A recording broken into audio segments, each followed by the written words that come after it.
Iran ने अपने ऊपर हुए अमेरिकी हमले का बदला ले लिया है। ईरान ने मध्य पूर्व एशिया में अमेरिका के लगभग सभी सैन्य ठिकानों को निशाना बनाया है, जिसमें सबसे बड़ा हमला कतर पर हुआ है। कतर में अमेरिका के अल उदीद एयरबेस पर ईरान ने कई मिसाइलें दागी हैं और कहा है कि अमेरिका ने जितने बम ईरान पर गिराए हैं, ईरान ने उतनी ही मिसाइलें अमेरिकी बेस पर जवाब में फायर की हैं।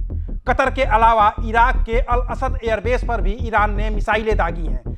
दावा किया जा रहा है कि ईरानी सेना ने बहरीन और सीरिया में भी अमेरिकी सैन्य ठिकानों को निशाना बनाया है। मेहर न्यूज़ के मुताबिक सीरिया के पश्चिमी इसाका प्रांत के एक इलाके में अमेरिकी सैन्य अड्डे को निशाना बनाया गया है। ईरान ने यह हमला मोर्टार से किया, जिसके बाद आर्मी बेस के एंट्री गेट पर कड़ी सुरक्षा व्यवस्था कर दी गई है। हालांकि ईरान की ओर से सिर्फ कतर पर अमेरिकी सैन्य ठिकाने को निशाना बनाए जाने की बात कही गई है।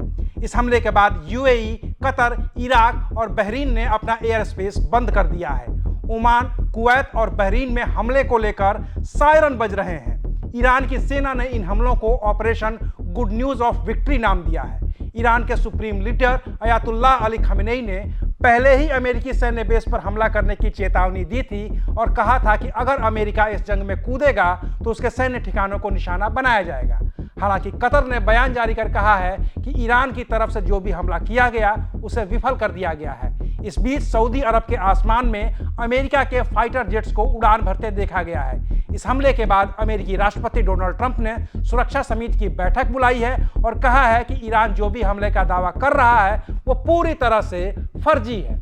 इससे पहले ईरानी सेना के नए चीफ मेजर जनरल अमीर हातामी ने अमेरिका को चेतावनी देते हुए कहा था कि उन्हें कड़ा जवाब देंगे। अमीर हातामी ने कहा था कि हमने कई बार अमेरिका का सामना किया है। जब भी उन्होंने हम पर हमला करने की कोशिश की है, उन्हें कड़ा जवाब मिला है। हमारे कई सैनिक शहीद हुए हैं, लेकिन हम पूरी ताकत के साथ अमेरिका से लड़ते रहेंगे। ईरान के इस हमले के बाद पूरा मिडिल ईस्ट जंग की चपेट में आ गया है और आशंका इस बात की है कि जिस तरह से रूस और चीन ईरान के साथ खड़े हैं, उससे ये जंग कभी भी और भी खतरनाक रूप ले सकती है। अभी तक ये जंग इजराइल और ईरान के साथ साथ अमेरिका तक ही सीमित थी, लेकिन अगर चीन और रूस भी आ गए तो फिर ये तीसरा विश्व युद्ध होगा, जिसका अंजाम पूरी दुनिया को भुगतना पड़ेगा। ये एक अपडेट होती हुई खबर है। इस मामले में जो भी अपडेट होंगे, जो भी बड़े काम होंगे, वो हम वीडियो के जरिए आप तक पहुंचाते रहेंगे। शुक्रिया, आप देख रहे थे एबीपी लाइव।